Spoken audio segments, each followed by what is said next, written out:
예, 하나님의 말씀 우리 누가복음 9장 1절부터 보시겠습니다. 예수께서 12 제자를 불러 모으사 모든 귀신을 제어하며 병을 고치는 능력과 권위를 주시고 하나님의 나라를 전파하며 앓는 자를 고치게 하려고 내보내시며 이르시되 여행을 위하여 아무것도 가지지 말라. 지팡이나 배낭이나 양식이나 돈이나 두벌 옷을 가지지 말며 어느 집에 들어가든지 거기서 머물다가 거기서 떠나라. 누구든지 너희를 영접하지 아니하거든 그 성에서 떠날 때에 너희 발에서 먼지를 떨어버려 그들에게 증거를 삼으라 하시니 제자들이 나가 각 마을에 두루 다니며 곳곳에 복음을 전하며 병을 고치더라. 예, 오늘은 9장에 우리가 들어가게 되어집니다. 주보에서 이야기한 대로 7장서부터 9장까지가 통치 권세를 통해서 증거하는 내용인데 오늘은 네 번째입니다. 그래서 9장 1절서부터 끝까지가 주권의 권세로 증거하는 내용으로 되어져 있지만 양이 너무나 많습니다. 그래서 오늘은 아마 27절까지 해가지고 주권의 권세로 증거하는 첫 번째 시간을 갖도록 이렇게 이야기를 하겠습니다. 우리 예수님이 지금 나와 있는 화면에 보시는 대로 여호수아서에서 하나님께서 모세에게 주어졌던 그 언약을 이루시기 위해 가지고 여호수아를 그의 이제 제자로 삼으시고 모세를 대신해서 가나안 땅을 정복하게 하시는데 염려하는 여호수아에게 이렇게 말씀을 합니다. 내 평생에 너를 능히 대적할 자가 없으리니 내가 모세와 함께 있었던 것 같이 너와 함께 있을 것임이니라. 내가 너를 떠나지 아니하여 버리지 아니하리니 강하고 담대하라.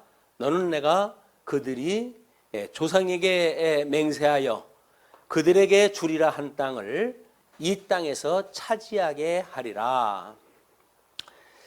아마 지금 현재도 기독교에서 제일 염려되어지거나 교리적으로 혼돈을 일으키고 있는 것이 뭐냐면 바로 교회, 예수님이 부활하시고 승천하시고 그리고 성령을 보내주셔가지고 역사를 섭리하시는데 그 교회 섭리사에 있어서 성령이 함께하신다고 하는 것을 사람들이 인식을 못하는 경우가 많습니다. 그렇기 때문에 복음서에 있는 예수님의 약속하셨던 그 내용을 가지고 아마 신앙생활의 전부를 일삼는지도 몰라요. 그래서 어떻게 보면 칭의의 복음이라고 하는 지금 우리가 1장서부터 9장까지가 예수 그리스도의 칭의를 중심으로 해가지고 그리스도 되신 걸 증거하는 내용인데 그 그리스도가 되신다고 하는 걸 증거했던 칭의가 예수님이 구약에 언약되어진 대로 좀 이루시는 사건이거든요.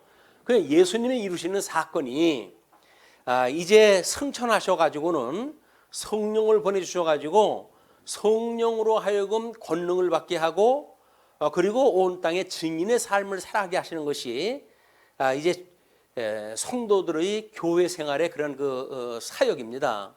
근데 이걸 모르니까 교회에 마치 우리가 교회에 출석을 하고 예배를 드리는 행위로 해가지고 그것이 마치 신앙생활의 전부라고 생각을 하는데 그렇지 않습니다. 그래서 우리가 성령이 임하시게 되면 권능을 얻고 증인의 삶을 살 수 있을 것만큼의 우리가 권세를 가지고 있다고 하는 것이 확신이 들어와야 돼요. 그 확신을 가져야 뭐 교회 일을 하는 것도 마찬가지 아닙니까? 권세를 우리가 그렇게 깨닫고 권세 받은 걸로 인해 가지고 사망 권세를 지금 우리가 어떻게 이겨나가고 있는지가 확인되지 않으면 수동적인 신앙생활밖에 할 수가 없는 거예요. 그래서 어떻게 하면 우리가 능동적인 신앙생활을 할 수가 있는가? 그 이야기는 우리들에게 성령이 오셔가지고 권능을 주셨다라는 권능 체험이 있어야 돼요. 그러니까 지금 예수님은 제자들에게 귀신을 내어 쫓고 병 고치는 권세를 주어가지고 예수님이 우리하고 동행을 하지 않아도 우리한테 이런 권세를 주신 거 보니까 그의 영이 우리와 함께 하는 것이로구나, 이걸 깨달을 수 있는 건데, 우리 주님의 몸된 교회 생활을 하는 성도님들은 그런 권능에 대한 체험이 없어요. 그래가지고 말도 안 되는 방언을 통해 가지고 그것이 구원받은 증거를 삼는다든지 이런 유아적인 신앙생활을 하는 것이 한국 교회에 우리 믿음의 선배들이 지켰던 그런 복음을 가지고 신앙생활을 유지하는 것이 아니라 신비적인 그런 어떤 감각적 체험을 중심으로 해가지고 우리가 신앙생활을 하고 예수를 믿는 또는 중생되어진 성도라고 하는 확신을 갖는데, 그거는 그걸로 해서 성도로 확인되는 게 아닙니다. 적어도 우리가 권능을 받았다고 이야기를 하면 그 권세가 어떠한지, 그거는 뭐 집사지기를 하든지 받은 은사를 따라 가지고 주님의 몸된 교회를 섬기면서 그 능력이 드러나는 일이기 때문에, 그런 말씀의 능력이 우리가 체험이 없다고 한다면 매일 교회를 갖다 10년 20년 다녀도 똑같아요. 장로님이 돼도 똑같고 권사님이 돼도 똑같고 똑같아요. 그냥 나와가지고 그냥 뭐 강의나 뭐 듣고 강론이나 듣고 그저 뭐 연보하고 또 뭐 회의 있으면 회의 참석을 하고 이런 어떤 일이 다라고 생각했는데 그렇지 않습니다. 과연 우리가 어떤 권세를 갖고 있는가라고 하는 것을 교회 생활을 통해서 우리가 확인이 되어야 되는데, 일단은 주님은 그런 지금 이제 이 10장서부터는 하나님 나라를 지금 증거하실 거거든요. 그래서 그 하나님 나라를 중심으로 해가지고 내가 구약에 언약되어진 하나님의 나라로 온 그리스도야 라고 하는 걸 증거하기 위해 가지고 미리 9장에서 그 내용을 지금 소개하고 있는 거예요. 그러니까는 예수님이 지금 이런 일을 어떤 전후 맥락을 이어가지고 이제 하시는 일인데, 성경을 토막으로 내가지고 우리가 한 구절 한 구절 읽게 되면 왜 주님이 이런 말씀을 하는지는 몰라요. 그러니까 이런 맥락을 따라가지고 설명이 돼야 되는데 그렇지를 못하고 단순히 나오는 어떤 문장 중심으로 해가지고 우리 예수님을 갖다 이해하는 이런 초보적인 신앙생활밖에 못하는 겁니다. 그래서 우리가 적어도 성경 신학적으로 성경을 이해한다는 이야기는 성경 66권 통전적으로 그 맥락을 따라가지고 이해한다는 이야기이기 때문에 성경을 우리는 지금 9장 1절서부터 오늘은 뭐 27절까지 계속 이제 우리가 읽어 나가면서 그 성경이 풀이되어질 겁니다. 자, 그러면 9장의 그 내용이 주권이라고 이야기를 했잖아요. 그 주권인데 왜 하나님의 이 통치 권세를 하실 때에 주권의 권세를 통해 가지고 그런 통치 권세를 증가하시는가라고 하는 걸 이제 우리가 이 본 주제를 통해 가지고 깨달아져야 되거든요. 그것이 그때의 유대인들은 그리스도를 부정했어요. 예수님이 그동안 뭐 우리 8장까지 공부할 때의 내용도 보게 되면 그런 뭐 사내들인의 공회원들 이런 자들이 예수님을 이제 비웃고 불신하고 이런 일들이 만연했기 때문에 이런 일이 왜 일어났는가라고 하는 것을 우리 이제 이 도표에 나와져 있는 걸 보시면 됩니다. 한쪽과 4번에 주권의 권세로 증거한다고 그러는데 그거를 그리스도 부정이라고 이렇게 이야기를 했잖아요. 예수님이 그리스도인 걸 부정하는 사건은 그가 나사렛의 그 사람으로 인정되어지는 걸 가지고도 사람들이 업신여겼거든요. 그래서 2장 23절에 마태복음에 보시게 되면 나사렛이라는 동네에 가서 사시니 이는 선지자로 하신 말씀에 나사렛 사람이라 칭함이라 하심을 이루려 함이리라. 그렇게 했음에도 불구하고 이제 그 제자들이 복음을 이제 자기 친구한테 전도할 때 요한복음에 보게 되면 이렇게 소개가 되어집니다.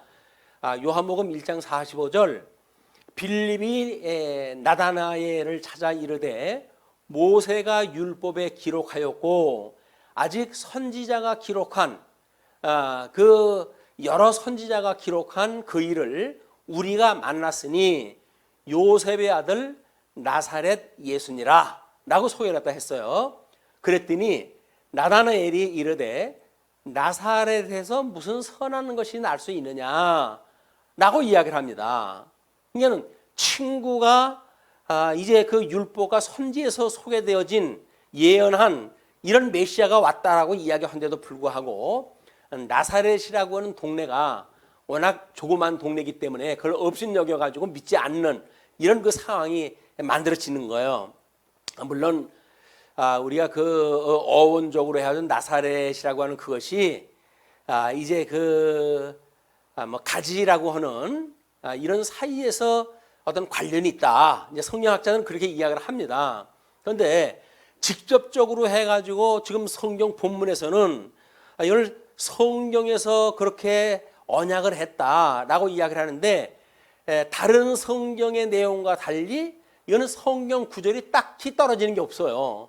그렇기 때문에 이걸 또 증명해내는 일도 어려움을 겪고 있기도 합니다. 그러나 우리가 이제 그런 나사렛이라고 하는 그런 그 동네에서 태어난 그 예수님이 어떠한 능력이 있으신 분인가를 섭리 사역이 다 끝이 나고 요한계시록에 보게 되면 구원받은 백성들이 찬송하는 내용이 소개가 되어집니다. 그것이 7장 9절서부터 이야기되어지는 거예요. 요한계시록 2일 후에 내가 보니 각 나라와 족속과 백성과 방언에게서 아무도 능히 셀 수 없는 큰 무리가 나와 흰옷을 입고 손에 종려 가지를 들고 보좌 앞과 어린 양 앞에 서서 큰 소리로 외쳐 이르되 구원하심이 보좌에 앉으신 우리 하나님과 어린 양에게 있도다 하니 모든 천사가 보좌와 장로들과 네 생물의 주위에서 있다가 보좌 앞에 엎드려 얼굴을 대고 하나님께 경배하여 이르되 찬양하는 내용들에 그 12보좌에 있었던 그 장로들과 또는 거기 네 생물과 이런 천사들 모든 천사들이 지금 찬송하는 내용이 아멘 찬송과 영광과 지혜와 감사와 존귀와 권능과 힘이 우리 하나님께 세세토록 있을지어다. 우리 하나님, 우리를 구원하시는 하나님이 죽었던 우리를 살리시는 하나님의 능력이 이러하다는 거거든요. 이것이 삼위일체 하나님을 찬양하는 찬양의 내용이에요. 그러니까 부분적인 내용을 가지고는 우리가 예수님이 어떤 권능을 가지고 있는 건지 잘 알 수가 없어요. 그리고 원수들하고 사이에서 예수님이 지금 이런 주권을 가지시고 통치하신다고 하는 그 내용을 알 수가 없기 때문에 예수 믿는 것이 겨우 병이나 고쳐주고 또는 배고픈 사람한테 밥이나 뭐 주고 이것이 예수님 믿는 권능이라고 이야기를 하는데 그 권능은 세상의 마귀들도 다 주는 거예요. 그게.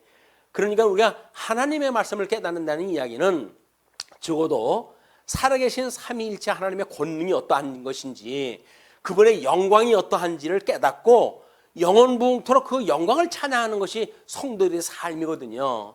근데 겨우 복음을 깨닫고는 뭐 먹을 게 부족해요, 뭐 먹을 거 주세요, 아파요, 병 고쳐 주세요 이런 걸 가지고 우리 하나님의 영광을 찬양하기는커녕 이제 자기만 하나님이 미워한다고 생각이 들고 그렇게 해가지고 울고 불고 졸고 이런 유아적인 신앙생활하는 것이 지금 한국교회 성도들의 삶이다. 우리는 좀 더 어떠한 험악한 환경 속에 있다 할지라도 오히려 환난 가운데 기뻐하고 하나님이 그런 가운데 우리를 붙들고 능력을 주셔가지고 인도하시고 라고 하는 걸 깨닫기 때문에 그 하나님을 찬양을 했다 하고 영광을 우리가 하나님께 돌리는 것이 우리들의 찬양의 내용인데 우리는 그런 예배를 드리지를 못해요. 그렇기 때문에 겨우 우리가 드리는 그 예배가 대면교회냐 비대면 예배냐 이런 걸 가지고도 성도들이 뭐 이거 사실인지는 모르겠습니다. 이제 그 뭐 뉴스에서 잠깐 본 건데 뭐 180개 교회의 건물이 매물로 나왔다는 거예요. 왜 그렇습니까? 근데 건물만 늘리려고 생각을 했거든요. 그리고 뭐 연못 파놓으면 물고기 생긴다고 해가지고 비들어도 가지고 교회당만 짓고 그렇게 돼가지고 사람들을 그냥 불러 모으고 그러기 위해 아주 전도를 갖다 뭐 하고 이렇게 아주 신앙생활하다 한국교회 성도들이 마치 이런 어떤 하수인, 사병의 그런 그 일, 그리스도의 병사가 아니라 그 목회를 하는 사람들의 사병에 되어져 가지고 이 신앙생활을 제대로 못했던 이런 결과가 지금 이렇게 연약한 모습으로 드러나는 거예요. 하나님의 그 영광을 돌리는 일인데 대면 예배면 어떻고 비대면 예배면 어떻습니까? 근데 그런 걸 우리가 놓치게 되면 비대면 예배처럼 편한 게 어디 있어요? 집에서 그냥 뭐 있다가 인터넷만 열어가지고 보면 유튜브를 통해 가지고 뭐 방송되어지고 그러니까 편하기야 이루 말할 수가 없잖아요. 편하시겠습니다. 교회당에 안 나와가지고 그게 얼마나 이 웃기는 얘기냐고요. 교회당에 나와가지고 성도들이 함께 교제를 나누고 주님의 주셨던 권능을 우리가 확인을 했다 하고 그래서 몸된 교회를 위해서 봉사를 하고 허물어 해가지고 우리 내공을 갖다 키워가고 우리 내면 세계의 이런 영적 하나님의 권능을 갖다 인정하는 일인데 그걸 다 잊어버리고 편하냐 편하지 않느냐 라고 하는 걸 중심으로 해가지고 가난한 교회 교인이래나 뭐 이런 교인이 돼가지고 교회 생활을 안 하는 것이 마치 교회가 제대로 작동이 안 되기 때문에 그런다고 이야기를 하는데 그렇지는 않아요. 교회가 어떤 한 사람의 교회입니까? 주님의 모에 몸된 교회라고 하는 그 이야기는 성도들의 모임이 교회예요. 그런데 그 성도들이 변변치 않으니까 그런 모습이 드러난 거고 그렇게 드러난 것이 자기네 모습이지 그게 교회의 모습입니까? 근데 우리는 그게 교회는 그렇고 자기는 안 그렇대. 그래서 교회 안 나와가지고 가난한 예배를 갖다 드리면 가난한 교인으로 살아가게 되면 신앙생활 잘해간다고 생각이 드십니까? 천만의 말씀이에요. 교회라고 하는 건 자기 몸입니다. 고린도전서에서 사도 바울이 너희들이 하나님의 성전인 걸 모르느냐 이렇게 이야기하잖아요. 성전이는 걸 알지 못하게 되니까 우리 안에 거하는 성령도 능력도 깨닫지를 못하고 알지 못하고 신앙생활을 하는 것이 아니라 교회 생활, 종교 생활로 그치고 마는 이런 안타까운 현상이 지금 일어나는 겁니다. 지금 9장 1절로부터 6절까지 제목이 뭡니까? 12제자에게 권세를 주셨잖아요. 그리고 지금 하나님 나라를 증거를 허라는 이야기가 전도를 허라는 이야기거든요. 전도의 삶이 바깥으로만 나가서 하는 것이 전도인가요? 우리가 빗대어진 삶을 보여주는 것, 그게 전도예요. 다른 사람이 보고 말은 번듯하게 하는데 신앙생활을 하는 걸 보니까 너처럼 믿으면 내가 예수 안 믿는다 라고 하는 모습이 보인다고 한다면 이건 하나님 앞에 우리가 무서운 일 아닙니까? 이게 증인이 아니라 반증인적인 이런 신앙생활을 한다는 것이 꼭 말로 해야 합니까? 안 그런 거예요. 정말 우리가 그리스도의 증인입니까? 그렇다고 한다면 빛의 삶을 보여줘야죠. 예수님의 그런 의의 열매가 어떻게 드러나는지 물론 뭐 믿음에 따라가지고 믿음이 큰 사람도 있고 작은 사람도 있죠. 그럼 작은 사람은 작은 사람만큼의 능력이 있는 거예요. 그 의로 인해 가지고 구원받았다고 하는 이신층의 믿음을 가지고 어떻게 나는 아무것도 한 일이 없는데 주님 나를 이렇게 살려주셨습니까? 라고는 은혜의 감동이 있는 거 아니에요. 은혜의 감동이. 구원의 감격이 없이 무슨 예수를 믿습니까? 구원의 감격이 없이. 그러니까 이게 한국교회의 아픔이 구원의 감격도 모르고 뭐 드러나가지고 그냥 교회당이 크냐 어쩌냐 내가 다니는 교회 목사의 스펙이 어떠냐 이런 걸 가지고 우리의 믿음의 어떤 그런 신분에 대한 변화를 내가 변변치 못하니까 주변에 있는 뭐 거대한 건물 또는 외국에서 공부해가지고 온 목사님의 스펙 이런 것들을 가지고 나의 신분으로 대치를 하다 삼으려고 한다면 너무 비참하잖아요. 그런 게 아니에요. 우리는 예수님의 몸입니다. 목사가 뭐가 대수고 건물이 뭐가 대수예요. 건물 대신 예수님이 우리의 구주고 우리들의 선생 대신 예수님이 우리들의 구주고 그리고 그분이 우리가 모델이 돼야지 뭘 목사가 세상 사람들을 무슨 모델로 삼아가지고 뭐 자유주의 신학자를 모델로 삼아가지고 순교를 갖다 한다고 그런 이야기가 어떻게 나옵니까? 목사의 롤모델은 우리 예수님인 거예요. 그 예수님을 우리가 닮아가야지. 예수님의 형상을 닮아가는 이런 성도의 삶이 되어져야지 무슨 세상에 잘난 사람들이 무슨 상관이 있어요 나하고. 그건 그분의 몫이에요. 그냥 그분은 그냥 살다 가겠죠. 적어도 우리는 누굴 믿어야 됩니까? 예수님을 믿는 거예요. 지금 이 강론을 갖다 하고 있는 이덕성도 믿음의 대상이 아닌 거예요. 존경의 대상도 아닌 거예요. 뭐예요? 다만 가르치는 자니까 우리가 좋은 곳으로 함께 해야 될 사랑의 대상일 뿐이지 무슨 목사한테 무슨 권위가 있고 그렇습니까? 목사의 권위는 목사의 권위가 아니라 말씀의 권위인 거예요. 말씀의 권위. 왜? 말씀을 풀어 가르치니까. 예, 그런 우리 주님을 만났으면 좋겠어요. 이번 이제 27절까지 내용을 가지고. 자, 그렇기 때문에 우리 이제 주권 권세로 해가지고 지금 9장서부터 1절서부터 27절까지 이야기할 거거든요. 거기에 잠언의 이제 그 내용을 본문에 이해하는데 주권에 대한 걸 설명하는 잠언이라고 하는 그 이야기가 하나님의 유기적 주권성을 지금 주장하는 내용 아니겠어요? 찬양하는 내용이니까 거기에 이렇게 이야기를 합니다.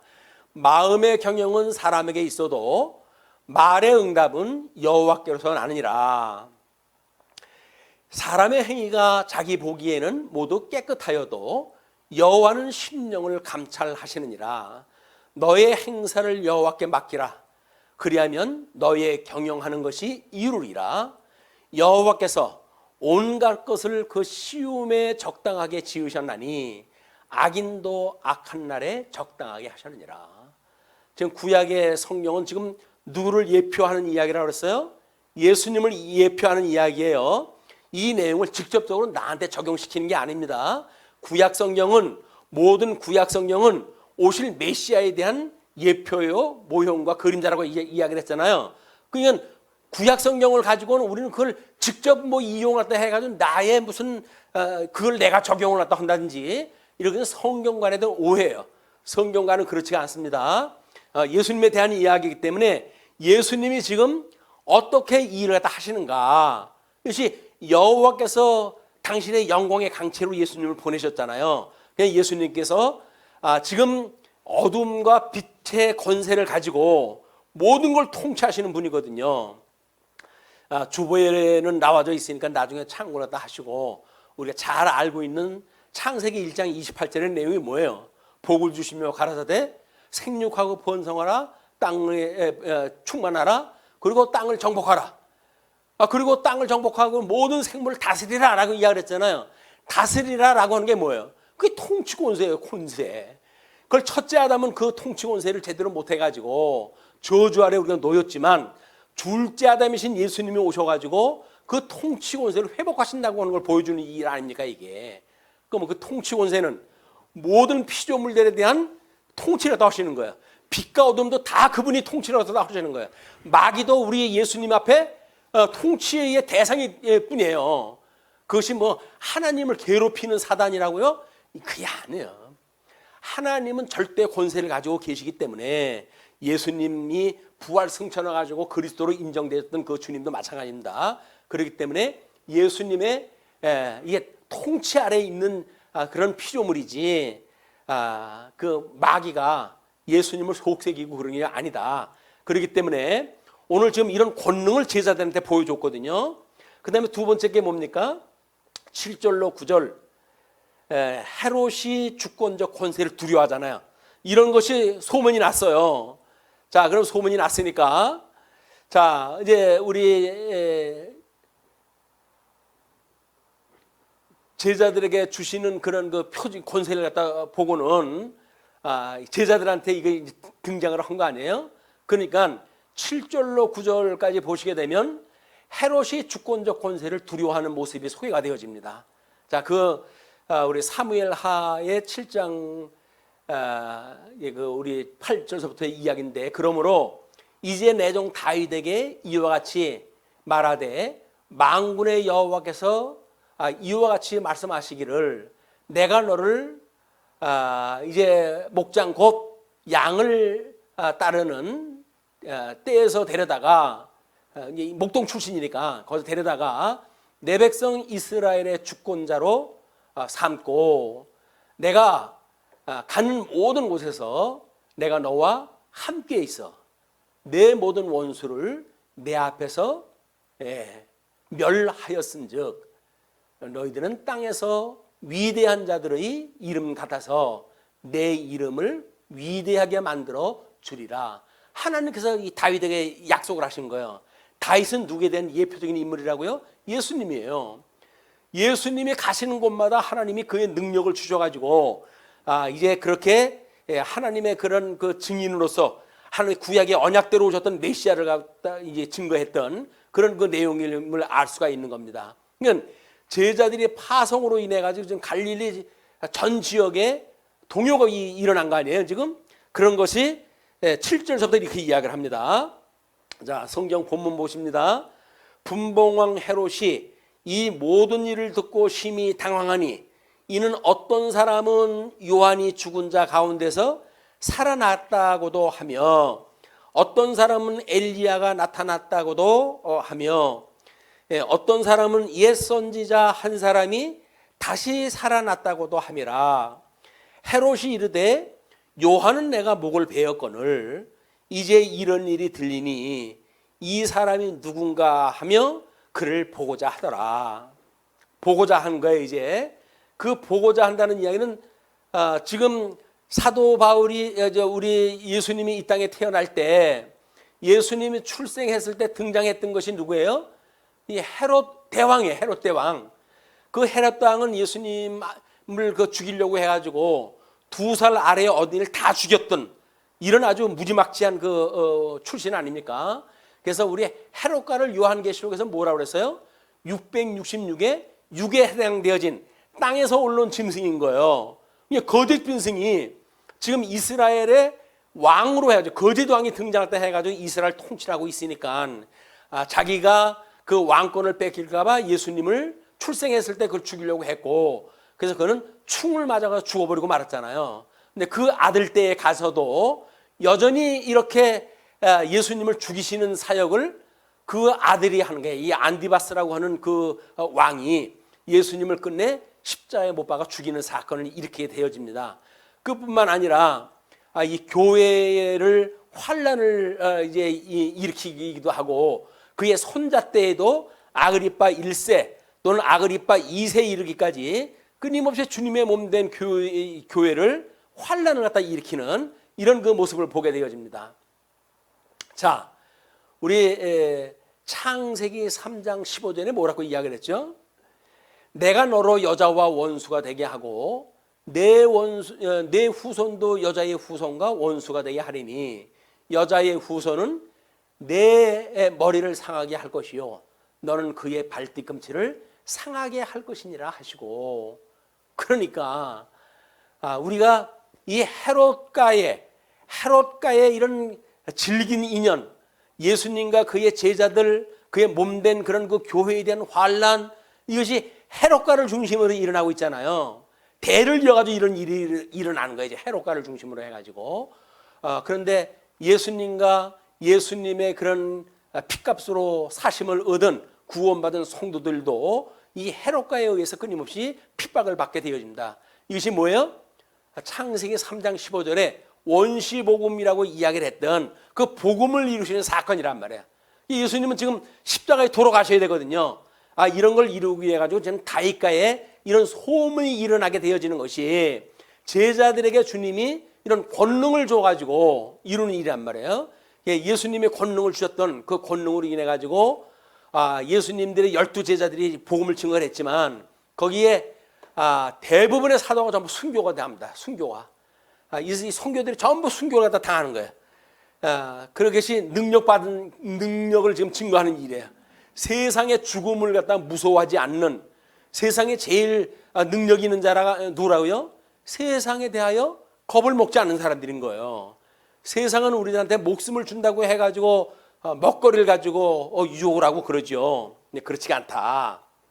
자, 그런데 10절로 11절 하나님 나라의 일로 증거하는 내용이 이제 소개가 되어지거든요.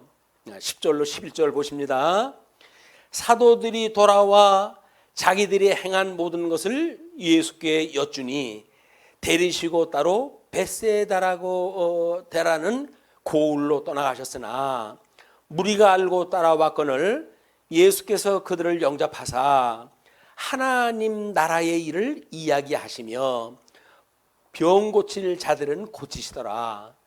여기서 예수님이 주로 하신 일이 뭐라고요? 하나님 나라에 대한 걸 이제 이야기를 한 거예요. 자, 그러면 지금 10절로 11절에 하나님 나라에 대한 일로 증거하는 내용인데, 파성 보고 지금 우리가 이렇게 복음을 증거했더니 이런 일이 일어났습니다를 보고한 거 아니겠어요? 그래서 돌아와가지고 자기들이 행한 모든 것을 예수님한테 보고를 한 거예요. 여기서 뭐 정확하게 설명이 안 됐지만 병자를 고쳤고 귀신이 쫓아나고 이런 그 일이 있었습니다라고 하는 걸 이야기를 하는 건데, 그 보고를 받으시고 보고를 받으시고 하나님의 나라에 대해 설명하신 내용은 구약 성경으로 설명하셨을 것이다. 요거는 제가 설교자인 제가 그 의미를 갖다 붙인 거예요. 왜냐하면 사도 바울이 사도행전에 보게 되면 바울이 자기의 관례대로 그들에게 들어가서 새 안식일에 성경을 가지고 강론하며 뜻을 풀어 그리스도가 해를 받고 죽은 자 가운데서 다시 살아나야 할 것을 증언하고 이르되 내가 너희에게 전하는 이 예수가 곧 그리스도라 라고 전했다는 거예요. 그러면 예수님도 마찬가지죠. 예수님도 결국은 성경을 가지고 당신에 대한 거를 소개를 했다 하면서 하나님 나라를 소개했을 거거든요. 그것이 신구약 성경의 관계를 우리가 바로 깨닫는 방법이에요. 그래야 성경을 읽었을 때 신약 성경, 구약 성경 같은 단어라고 해가지고 똑같이 그걸 근거로 삼는 일도 경계가 돼야 돼요. 왜냐하면 구약은 예표로서의 근거가 되어지기 때문에 예수님의 성취 사건으로 증거가 되어지고, 그 예수님한테 성취되어진 거는 이제 마지막 부분에서 우리가 이중적 의미에 대한 것을 확인하다 할 것인데, 신약 성경에서는 우리 예수님의 천상에 이루시는 모습을 지금 소개가 되어지기 때문에 그분의 말씀을 우리가 어떻게 귀를 기울이고 그 말씀이 우리 성령의 감동을 받아가지고 내 안에서 어떻게 역사하는가, 이걸 끊임없이 우리가 상고하는 일들이거든요. 이런 말씀을 깨달으려면 성경의 구조를 알아야 돼요. 성경의 구조도 모르고 그저 성경에 그저 이런저런 이야기, 여기저기 흩어져 있는 이야기를 가지고 우리가 어떤 신학의 체계를 이루어 가게 되면 신천지 같은 아이들한테 그냥 곧바로 우리는 넘어가고 맙니다. 왜? 신천지 아이들 자기네 논리를 가지고 지금 우리한테 증거할 거 아니겠어요. 그런데 우리가 성경 구조를 알아야 그런 쓸데없는 이단들이 우리 공격해 올 때 하나님의 말씀은 그런 것이 아니야 라고 우리가 일가를 할 수가 있어야 되죠. 그래서 우리가 말씀의 검으로 덤벼드는 이단 무리를 향해서 공격할 수 있는 성도의 전신갑주를 갖다 입는 이런 성도로서 선한 싸움을 우리가 싸워갈 수가 있는 겁니다. 자, 신구약 성경의 관계를 도표로 잠깐 보시게 되면 구약 성경은 그림자라고 그랬어요. 그림자. 그리고 이거는 예표로서의 모형과 그림자이기 때문에 이거는 실체를 보여주는 그림이거든요. 그냥 예수님은 실체 되신 분이 직접 오신 거예요.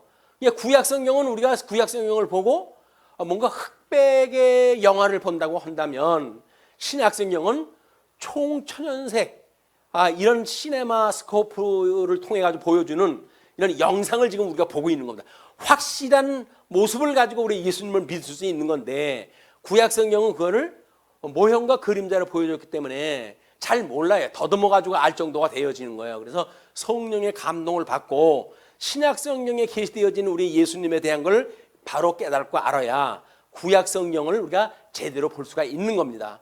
그래서 사도 바울도 구약 성경의 선생이었잖아요. 율법 선생일 정도로 상당한 그 히브라이즘에 대한 그 도사였었는데, 예수님을 만나기 전에는 예수 믿는 사람들을 붙잡아가지고 잡아 죽이는 데에 헌신했던 사람이에요.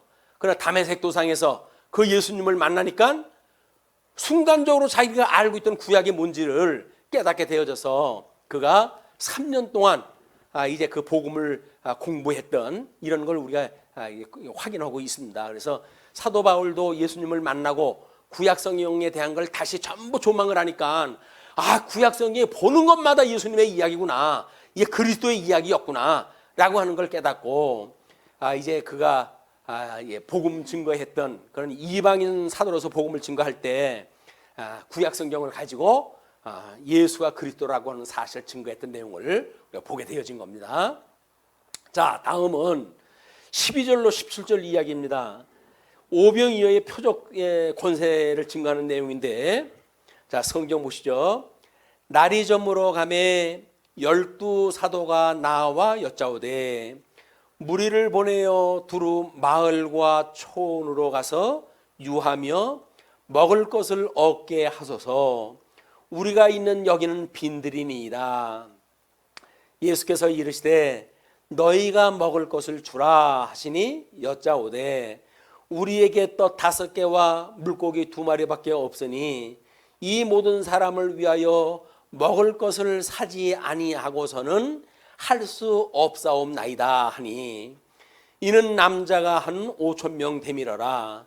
제자들에게 이르시되 때를 지어 한 50명씩 앉히라 하시니 제자들이 이렇게 하여 다 앉힌 후 예수께서 떡 5개와 물고기 2마리를 가지사 하늘을 우러러 축사하시고 떼어 제자들에게 주어 무리에게 나누어 주게 하시니 먹고 다 배불렀더라. 그 남은 조각은 12바구니에 거두었더라. 자, 우리는 놀라운 그 사건인데 우리가 구약 성경에 대한 예표로서 모형과 그림자를 봤잖아요. 그렇기 때문에 놀라운 것도 아니에요. 자, 이스라엘 백성들이 광야에서 애굽에서 광야로 출애굽을 갖다 했을 때 먹을 걸 갖다 바구리 싸가지고 나왔을까요?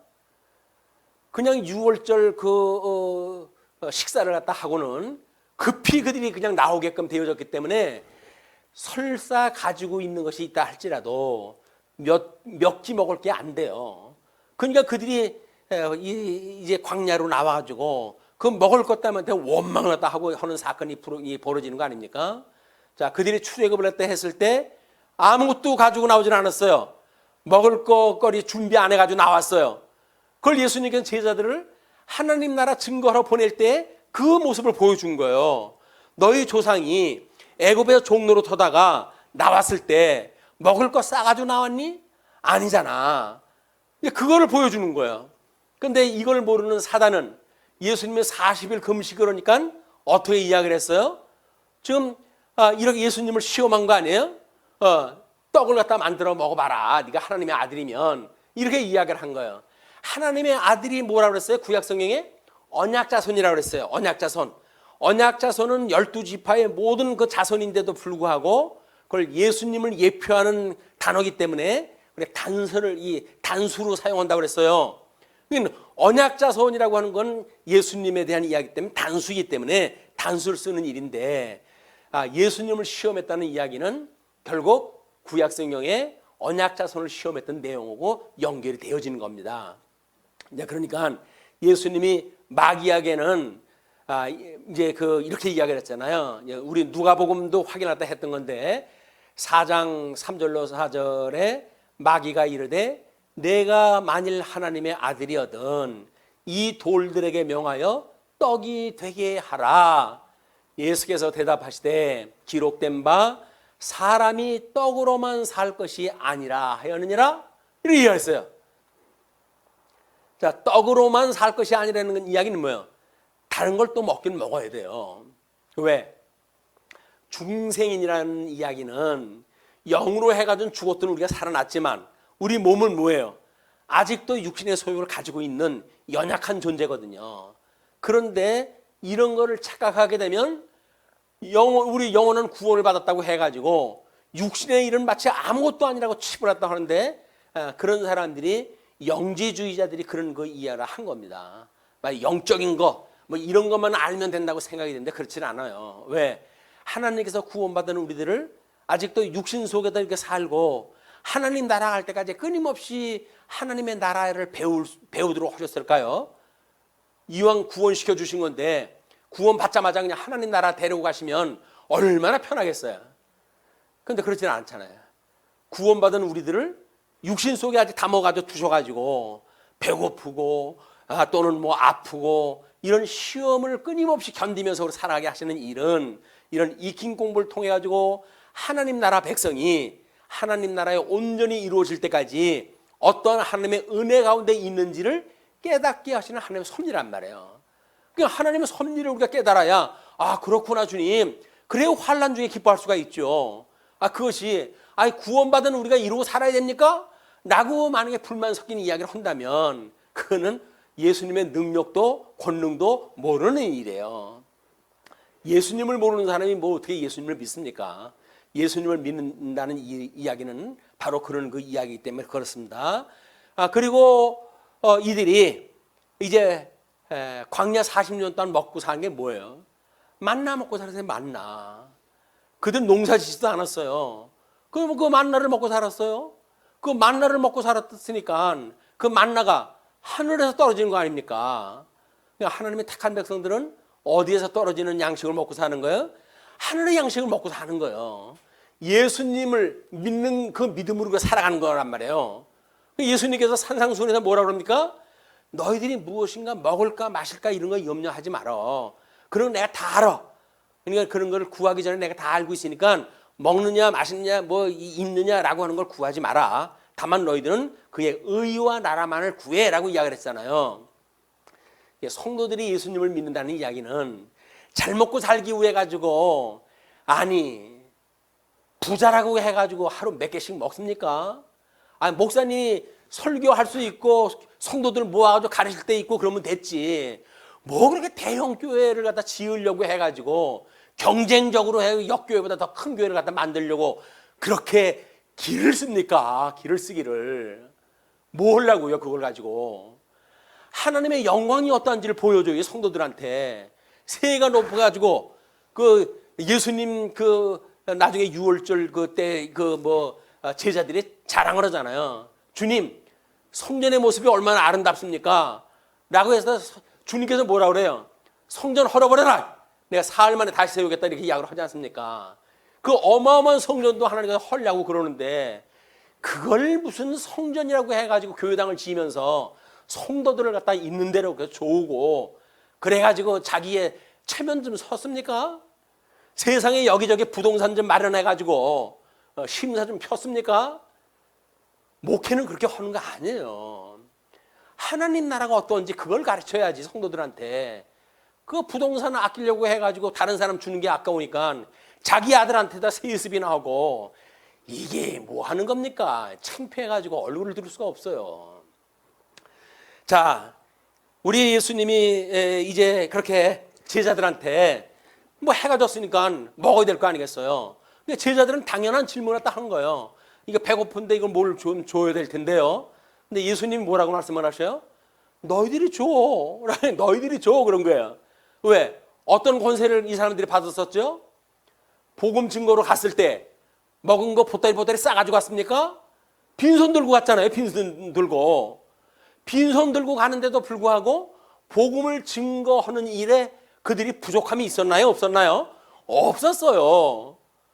그럼 그런 권능을 체험한 사람들 아니에요. 그러니까 예수님이 제자들한테 그런 거예요. 너희들이 줘. 그랬더니 제자들이 하는 말이 이 많은 사람들한테 우리가 어떻게 줍니까? 얼마 전에 그 권세 받았던 거 체험 다 잊어버렸어요. 이젠. 다만 5천 명이나 되어지는 군중들 그리고 자기네 능력 어쩔 수 없다고 하는 자기네들 하질 것 없는 그런 그 존재를 갖다 그냥 깨닫는 거 수준으로 해가지고 예수님한테 이야기를 했더니 예수님께서 그럼 그룹을 지어가지고 앉게 해라 라고 해가지고 떡을 갖다 띄어가지고 주시는 거예요. 그냥 제자들한테 나눠줘. 줄이 떡 띄는 대로 다 나가는 거예요. 아니 그게 가능할까요? 가능하지 않은 일이 이게 일어났을까요? 가능하니까 기록이 됐죠. 그런데 우리가 이 과학 문명 시대에 사는데 지금 이런 코로나19 사태도 과학적인 문제로 해가지고 우리가 정복되어진다고 이렇게 우리가 기고만장하는데 이걸 과학으로 믿을까요, 과연? 코로나19가 과학의 영역이기 때문에 하나님의 영역의 바깥에 있는 걸까요? 아니에요. 하나님은 과학의 영역을 내재적으로 초월해 계시는 하나님인데 과학과 종교를 어떻게 나눠가지고 생각을 합니까? 뭐 대통령도 뭐 그런 이야기를 했던데, 야, 이런 뭐 코로나 사태는 과학입니다. 종교 영역이 아닙니다. 뭐 이렇게 이야기를 했던데, 하나는 알고 둘은 모르는 이야기예요. 그게 종교라는 이야기는 과학과 이렇게 양분되어지는 문제가 아닙니다. 내재적으로 초월되어진 개념이기 때문에, 그렇기 때문에 성도들이, 목사들이 비대면 예배 드리는 것이 어려움을 겪는 거는 이유가 있는 거예요. 그건 무슨 그 사람들의 과학 영역이 아니기 때문에 뭐 그렇게 때를 쓰는 게 아닙니다. 근데 그거를 그런 식으로 설득을 하면 안 되죠. 다만 상황이 이렇게 어려우니 우리 하나님 앞에 기도하시고 여러분들이 믿는 신한테 기도하고, 그래서 이 위기를 우리가 지혜롭게 넘깁시다. 뭐 이런 이야기로 설득이 돼야지, 과학과 종교를 갖다 나눠가지고 종교를 뭘 한다고 대통령이 종교 이야기를 합니까? 종교 이야기를 하면 안 되지. 목사들 앞에서 그것도. 그런 것이 자기 신분을 모르기 때문에 그러는 거예요. 대통령은 자기 신분을 모르니까, 목사들은 자기 신분을 모르니까 그런 얘기에 또 설득을 다 하는 거예요, 이게. 자, 그러면 예수께서 이제 그렇게 먹고 남은 조각이 12바구니가 남았다고 이야기를 하잖아요. 자, 그리고 18절서부터 이제 20절까지 베드로가 하나님의 아들이심을 고백을 합니다. 예수께서 따로 기도하실 때에 제자들이 주와 함께 있더니 물어 이르시되 무리가 나를 누구라고 하느냐? 대답하여 이르되 세례 요한이라 하고 더러는 엘리야라, 더러는 옛 선지자 중에 한 사람이 살아났다 하나이다. 예수께서 이르시되 너희는 나를 누구라 하느냐? 베드로가 대답하여 이르되 하나님의 그리스도시니이다 하니 경고하사 이 말을 아무에게도 이르지 말라 명하시고, 우리 이제 20절까지 그리스도입니다라고 이제 보고를 딱 한 걸로 끊어가지고 이야기를 딱 하는 거예요. 이것이 최초의 신앙 고백이라고 이렇게 되어져 있어요. 제자들이 예수님에 대해서 고백을 했던 최초의 신앙 고백이다. 그 신앙 고백에 대한 이야기가 뭐 마태복음에서 나왔었고 그 나왔던 이야기니까, 그림을 보시게 되면 이 통섭이라고, 이렇게 통섭 성경 개론이라고 그러잖아요. 뭐 이 통섭이라는 이야기는 모든 걸 하나로 어우를 수가 있어요. 어우를 수가. 그래서 그 명제로 해가지고는 예수는 그리스도이시다라고 하는 것을 구약 성경을 통해서 예수님이 증거했던 내용이라고 이렇게 이야기를 했어요. 그런데 그거에 대해서 베드로가 최초의 신앙 고백하기를 주는 그리스도시요 살아계신 하나님의 아들이십니다 라고 고백을 갖다 했어요. 그렇지만 마찬가지로 사도 바울도 그 예수 그리스도에 대한 것을 육신으로는 다윗의 혈통에서 나시고 성결의 영으로는 하나님의 아들로 인정되었다라고 이야기할 뿐만 아니라 성경대로 우리 죄를 위하여 죽으시고, 육신을 가지고 계셨던 예수님이 죽으시고 성경대로 사흘 만에 다시 살아나사, 그래서 그가 부활하셨던 모습을 두 가지를 공히 이야기했다 하는 거예요. 이게 십자가의 도라고 하는 이야기예요. 이 전체 내용이 십자가의 도입니다. 어떤 사람들은 뭐 사도신경을 고백하는 것이 옳지 않다고 이야기를 하는데, 하나는 알고 둘을 모르는 사람들이에요. 그거는 전부 통섭적인 사고로 봤을 때 모든 신앙 고백과 같은 이야기고, 그런 맥락으로 봤을 때는 성경에서 이야기하는 구약 성경의 이야기, 구약 성경의 모세 오경을 통해서 언약했던 내용과 또는 역사서를 통해서 이루어졌던 이야기, 이것이 언약대로 성취되었던 사건이고, 신약 성경에 넘어오게 되면 예수님이 지금 공생의 기간에 이 말씀을 하고 계시는 거 아니에요? 이 지상 사역을 통해 가지고 하셨던 일들이 부활 승천하셨을 때 성찬 사역을, 이 천상 사역을 하시게 되는데, 이걸로 해가지고 주님께서 여전히 하시는 거예요. 통치를. 그거를 우리가 사도신경을 통해 가지고 천지를 지으신 하나님 아버지를 믿사오며 또 그 외아들 예수 그리스도를 믿사오니, 그래서 그분이 이렇게 몸으로 나시고 동정녀 마리아에게 나시고 빌라도에게 고난을 받으시고 십자가에 못 박아 죽으심을 당하시는데 사흘 만에 부활하사 그리고 하늘에 오르사 승천하셨던 거예요. 이게 오르사 승천하시고 하나님 보좌 우편에 앉아 계시다가 재림을 갖다 하시는데 저기로부터 오시리라. 무엇하러? 심판을 하러 라고 했던 천상사역의 내용을 우리가 그대로 고백을 하는 거예요. 그래서 우리가 이제 성령의 사역을 고백을 할 때 우리 주님의 몸된 공교회와 성도의 교제와 그 다음에 우리의 죄를 사해 주시는 것, 성도의 교제와 그 다음에 우리의 죄를 사해 주시는 것과 또 몸이 다시 살 것과 영원히 살 것을 믿사옵니다 라고는 사도신경을 고백을 하잖아요. 사도신경은 우리들의 모든 십자가의 도를 설명하는 내용이기 때문에 그를 고백을 하는 것이 옳으냐 그르냐라고 하는 그런 논쟁은 아무런 의미가 없어요. 통섭적인 우리의 이런 구조를 알고 있게 되면 전 성경의 이야기가 그 이야기고, 그리고 명제적으로 복음을 증거했던 십자가의 도의 이야기가 그렇기 때문에 그걸 우리가 믿느냐 믿지 않느냐는 걸 가지고 따지는 이야기가 아니다. 자, 그런데 이제 21절부터 22절을 보시게 되면 우리 제목으로 해가지고는 지금 첫 번째 순환에 대한 예고라고 이렇게 이야기를 했어요. 경고하사 이 말을 아무에게도 이르지 말라 명하시고 이르시되 인자가 많은 고난을 받고 장로들과 대제사장들과 서기관들에게 버림받아 죽임을 당하고 제3일에 살아나야 하리라 라고 그랬어요. 왜 그렇게 하리라 그랬을까요? 구약 성경이 언약되어져 있으니까. 그래서 역대하의 이제 모습들이라든지 이런 걸 보게 되면 어떻게 이스라엘 백성들이 유수되어졌는지, 바벨론의 포로가 되어졌는지, 이런 세 차례의 유수의 사건이 일어나는데 이거를 예수님은 세 차례에 걸쳐 가지고 자기의 순환에 대한 걸 지금 제자들에게 이야기를 하는 거예요. 왜 셋이라고는 숫자를 맞췄을까? 그래야 제자들이 구약 성경에 바벨론의 포로가 끌려갈 때도 이랬었는데 라고 하는 걸 깨닫게 될 거 아니겠어요? 네, 이런 그 모습을 증명하시기 위해서 주님께서는 그렇게 설명하셨다. 그 뒤에 23절로 27절입니다. 끝으로 이제 이걸 보시게 되면 십자가 지는 삶을 십자가 지는 삶을 권면하는 내용이에요.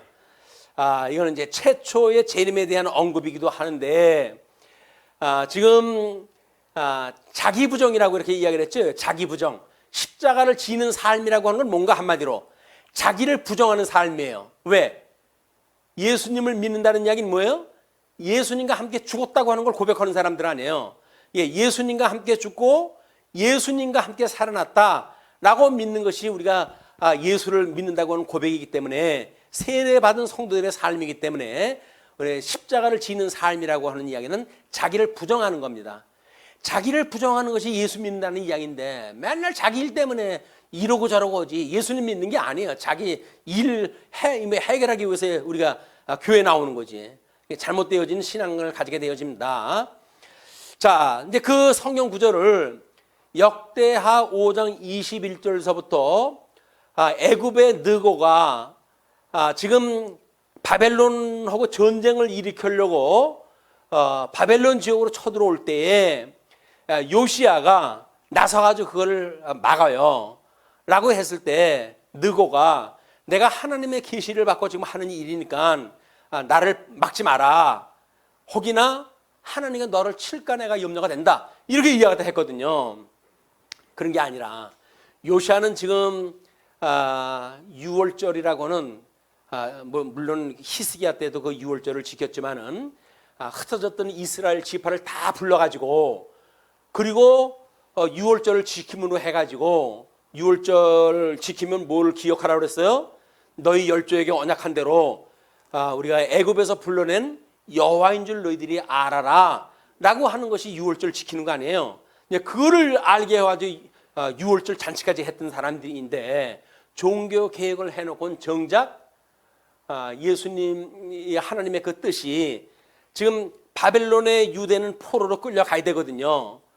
그래서 애굽도 바벨론하고 전쟁을 일으켜가지고 힘이 약해져야 되고, 그리고 이스라엘도 바벨론으로 포로로 끌려가야 되는데 이때는 힘 좀 있고 그러니까는 애굽이 바벨론의 전쟁을 일으켜가는 걸 막은 거예요.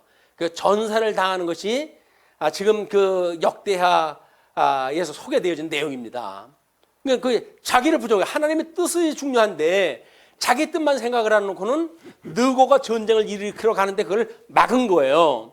그런데 그 느고는 하나님의 영을 통해 가지고 지금 계시를 받은 사람이기 때문에 하나님의 명을 따라 내가 가는 거야 라고 이야기했을 때 귀를 기울였으면 얼마나 좋겠어요. 그러나 요시야는 거기까지가 자기의 사역의 끝입니다.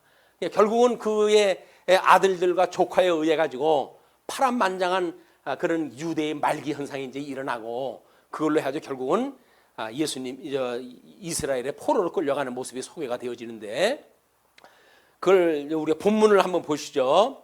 22절입니다. 이르시되 인자가 많은 고난을 받고 장로들과 제사장들과 서기관들에게 버림받아 죽임을 당하고 그리고 제3일에 살아나야 하리라 하시고 또 무리에게 이르시되 아무든지 나를 따라오려거든 자기를 부인하고 날마다 제 십자가를 지고 나를 따를 것이니라. 자기를 부정하고 따르라는 이야기죠.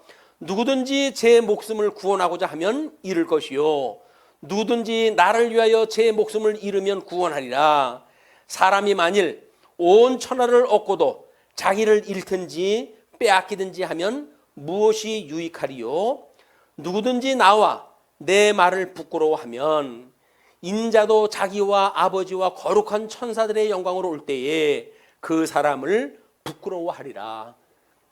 내가 참으로 너희에게 이르노니 여기 서 있는 사람 중에 죽기 전에 하나님의 나라를 볼 자들도 있느니라 라고 해가지고 지금 설명이 되어져 있어요. 근데 이 이야기는 예수 그때 초림과 재림에 대한 중의적 그런 그 의미를 우리가 알지 않으면 헷갈려가지고 다니엘서를 끌어다가 요한계시록까지 끌고 가가지고 직접적인 근거를 삼는다든지 이런 일은 성경 해석학적 원리에서 맞지 않는 거예요. 구약성경은 그걸로 해서 완성됐다고 그랬어요. 그래서 마카비 왕조로 해가지고 일단락이 되어졌고 그 뒤에 헤롯 왕가를 중심으로 한 중간기 역사를 통해 가지고 하나님께서는 신약교회의 역사를 지금 섭리해 가신다. 이걸 우리가 설명을 했죠. 그래서 옛 언약에 대한 거는 초림으로 해가지고 모든 게 다 이루어진 거예요. 역사적으로 다 이루어진 사건이에요. 물론 이것은 예수님이 그걸 다 이루셨기 때문에 그래서 당신이 다시 이루실 것에 대한 새 언약으로 주신 것이 있어요. 그래서 예수님이 다니엘이 말한 바 가정한 것이 설 때에 이렇게 하는 것도 구약의 성경을 가지고 다시 언급을 하거든요.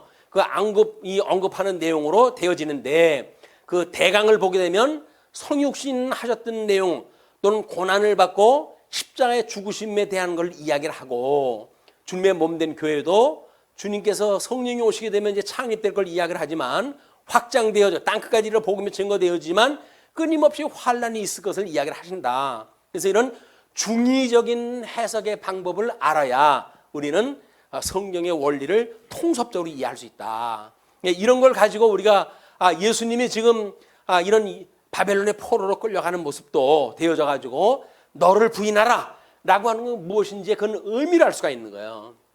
우리가 구원을 받았는데 자기를 부인하지 않는다는 이야기는 구원받지 못했다는 이야기예요. 구원받지 못했으니까 성경이 말하는 것처럼 만일 온 천하를 얻고도 우리가 하나님 앞에 기도를 갖다 해가지고 천하를 갖다 얻었어요. 다윗가도 천하를 갖다 얻었고 지금도 나라를 천하를 얻기 위해 가지고 애를 쓰는 사람들이 있는데 천하를 얻는다 할지라도 자기를 잃든지 빼앗기든지 영적으로 우리가 하나님의 자녀가 되질 않으면 아무 소용이 없다는 겁니다. 우리가 이런 관점에서 봤을 때 죽었던 우리를 살리셨던 그 주님을 인하여 우리가 살아갈 희망이 있는 거예요. 소망이 있는 거예요. 그걸 가지고 우리는 행복하게 살아갈 수가 있는 겁니다. 은혜의 감동을 가지고 살아갈 수가 있는 거예요. 그것이 옆에 사람 보고 옆에 사람보다 난 조금 모자라 라는 거 해가지고 푸념하고 그러는 게 아니라 그냥 절대적인 만족이에요. 죽었던 나를 살렸던 주님의 은혜로 우리는 절대적인 만족을 가지고 살아간다. 옆에 사람하고 비교하는 거 아니에요. 예수님 믿는다는 거는. 옆에 사람 자기 은사를 줘가지고 많이 줬으면 많이 준 거 가지고 살아가겠죠. 내 분량만큼 준 걸 가지고 살아가는 거예요.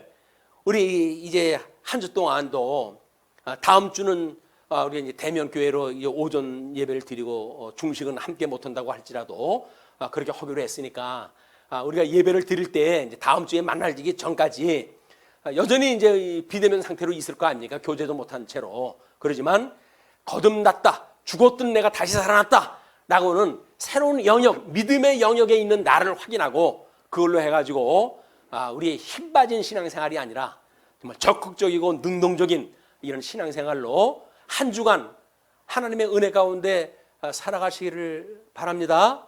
예, 기도하시죠. 예, 자비로우신 우리 하나님 아버지, 은혜를 감사합니다. 우리 하나님께서 우리들을 사랑하셔서 이 놀라운 진리 가운데로 인도를 하셨고, 그래서 이 엄청난 능력과 신성을 우리로 하여금 보게 하셨는데, 우리 하나님의 능력과 신성을 찬양하고 경배합니다. 오늘도 빛 가운데로 인도하사 말씀을 붙들고 예배하게 하시오니 감사합니다. 우리 더 이상 교회는 말씀을 따르기보다는 세상을 향해 선지자로 자처하는 몰상식의 지도자를 불쌍히 여겨주시고, 이미 믿음의 세계를 주께서 허락하셔가지고 우리의 모든 짐을 벗게 해주셨는데도 불구하고 교회 지도자들은 자신의 성도들을 대신하여 순교하겠다고 하든지, 또는 그 성도들의 대신하여서 이것도 저것도 하나님 앞에 구하는 이런 삶을 살게 되어지는데, 그런 그 목회가 아니었으면 좋겠습니다. 예수님의 칭호는 다만 경배의 칭호이기를 포기하고 사람들에게 주목을 받도록 하는 구호가 되고 말았습니다. 우리 복음의 중심에 있는 대한민국을 우리 하나님께서 은혜로 붙드시고, 특별히 말씀의 중심에 둔 강남로에 말씀운동 서원교회를 선한 일꾼으로 삼으셨으니 이 환난을 온전히 감당할 수 있는 권능도 허락하여 주옵소서. 진리인식의 주관자이신 성령 하나님의 충만함을 허락하사 우리로 하여금 성경을 바로 알고 바로 믿고 성경대로 살아가는 우리 성도의 삶을 살 수 있도록 주께서 인도하여 주시옵소서.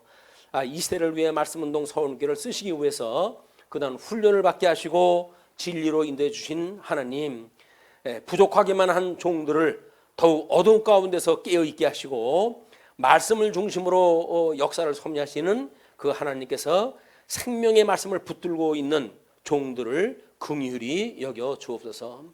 열악한 환경 가운데서도 오직 말씀만을 붙들고 살아가게 하시고, 어려운 난국임에도 불구하고 태업을 감행하는 무리들을 붙드시고 그들로 인해서 더욱 짐을 지고 있는 동역자들을 볼 수 있게 하옵소서.